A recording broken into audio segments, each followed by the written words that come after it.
Prices at the gas pump got you down? What if gas prices became so high that they actually had to shut an entire sport down? Think it can't happen?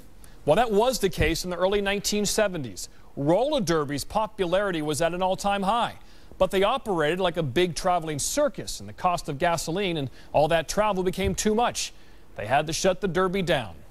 30 years later, it's back. From a warehouse in Phoenix with 50 spectators to a packed arena of 3,000 in Minnesota, Outside the Lines examines the roller derby revival.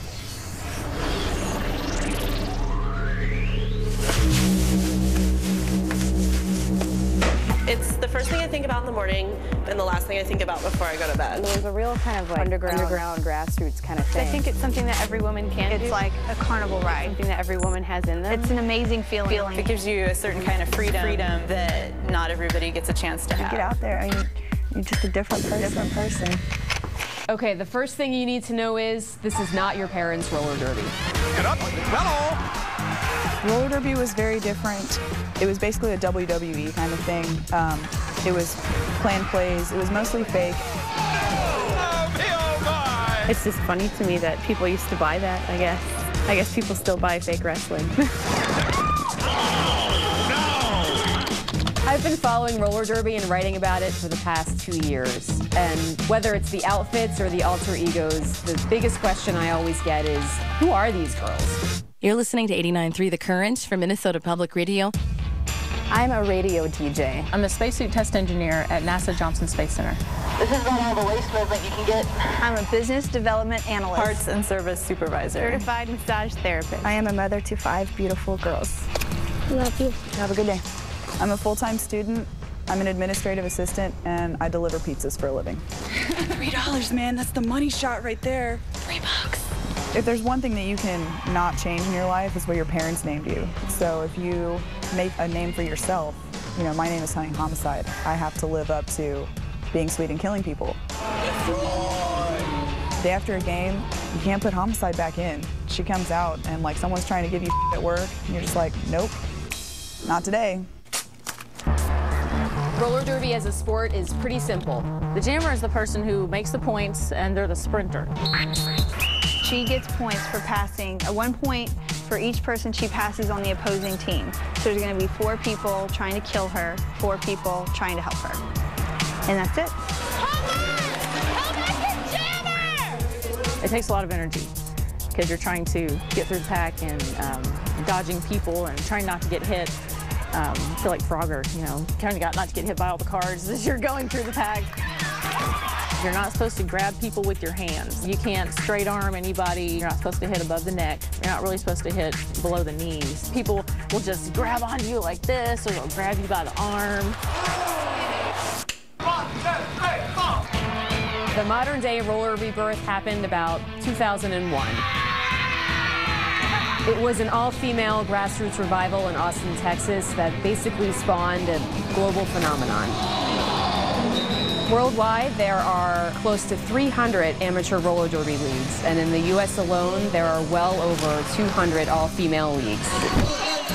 What I like about roller derby is I get to come in and look cute and be a badass. It keeps me athletic. it makes me feel okay with being 5'11" and 200 pounds. You don't always get the opportunity to have the Clark Kent Superman persona. I can go and be a centered, relaxed person, and then after I get off work, come here and be a hard hitter. Jill might not, you know, push someone over or drive an opponent's head into the ground, but Savage Animal has no mercy. For me, being a mom, I'm at home a lot, and then for me, it's my kind of getaway. My daughters have a sign that says, "My mom is a roller derby diva." One of them says, "My mom's gonna kick your mom's butt." From penalty pillow fights to halftime bands, a lot of leagues add their own family-friendly entertainment. But the actual competition is far from staged. I mean, if you're a woman and you think, oh, that's easy, you know, it's all fake, come in and skate and you'll be on your ass in 3 seconds. We've had a couple of broken fingers, a broken nose. Got cut open, a torn rotator cuff. I broke my pinky finger and I bit through my lip one time. You can knock a girl over and she can crack her head on the cement and she's not going to be mad at you. It's fun. Hitting your friends is fun. There are other women who are like, oh, I'll never hit anybody. Why? You're totally missing out. You kind of have to get over the whole be nice and play nice and don't hurt anybody, because you really are. That's what you're trying to do. It's part of the sport. When guys watch guys fight, they're like, yeah, hit him. When guys watch girls fight, they're like, oh my God, this is the coolest thing I've ever seen. When you go into the game, you're friends, but you forget about kind of the friendship, you know? I want her to be scared of Savage Animal. But at the after party, when we're kind of out of our costumes, you know, we're gonna clink beers and say great game. I had 2 female friends in my life before I started roller derby. 2. Now I have 80. That's a big deal. It's also a big deal to businesswomen, mothers, DJs, spacesuit engineers, massage therapists, or newspaper reporters. Where else could I have the name? Where else could I have the name Miss Print?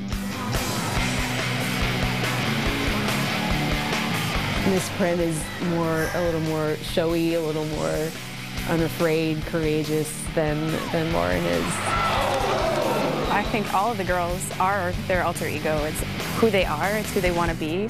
So why not put it in your other life and be the confident, strong individual you want to be?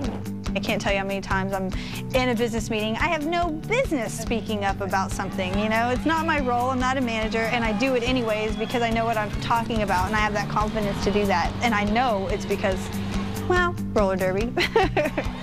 Certain people go to church and they do things like that, and I don't really go to church, but I have roller derby instead.